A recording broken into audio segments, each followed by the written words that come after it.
ఎప్పటికప్పుడు తాజా వార్తలను అందిస్తున్న నవజ్యోతి తెలుగు న్యూస్ కు స్వాగతం.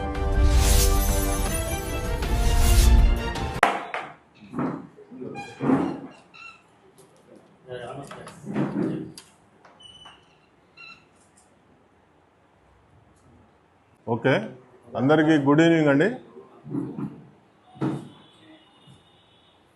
మాకు 13/6/2026 సంవత్సరం 13th రోజు మాకు కంప్లైంట్ వచ్చింది. కంప్లైంట్ పేరు రంగస్వామి.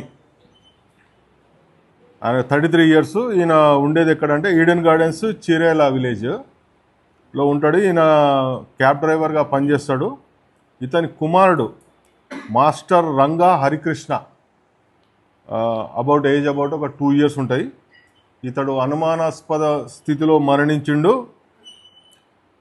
29th రోజు 29/5/2026 రోజు చనిపోయిండని ఇతని తల్లి రంగా జ్యోతి అంటే మంచం మీద నుంచి పడిపోతే హాస్పిటల్కి తీసుకెళ్తే చనిపోయిండని డిక్లేర్ చేసిండ్రు.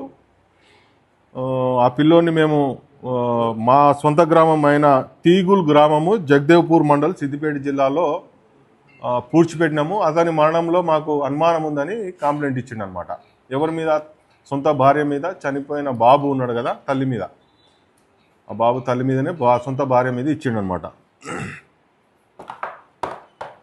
అయితే మేము ఈ కేసు ఇన్వెస్టిగేషన్లో మేము అన్ని సాక్ష్యాలన్నీ సేకరించే క్రమంలో మనం సీసీ ఫుటేజ్లు అన్ని మొత్తం అంతా మూమెంటు చుట్టుపక్కల ఉన్నవాళ్ళు ఎక్కడైతే చీరాల గ్రామంలో అక్కడ చుట్టుపక్కల అంతా ఎంక్వైరీ చేసి స్టేట్మెంట్స్ తీసుకుంటే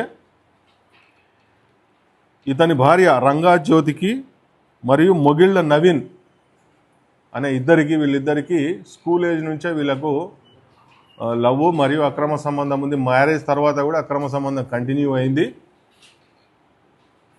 ఈ మొగిళ్ళ నవీన్ విలేజ్ తుర్కపల్లి గ్రామము, మాధాపురం, తుర్కపల్లి మండలం, యాదాద్రి భువనగిరి జిల్లా.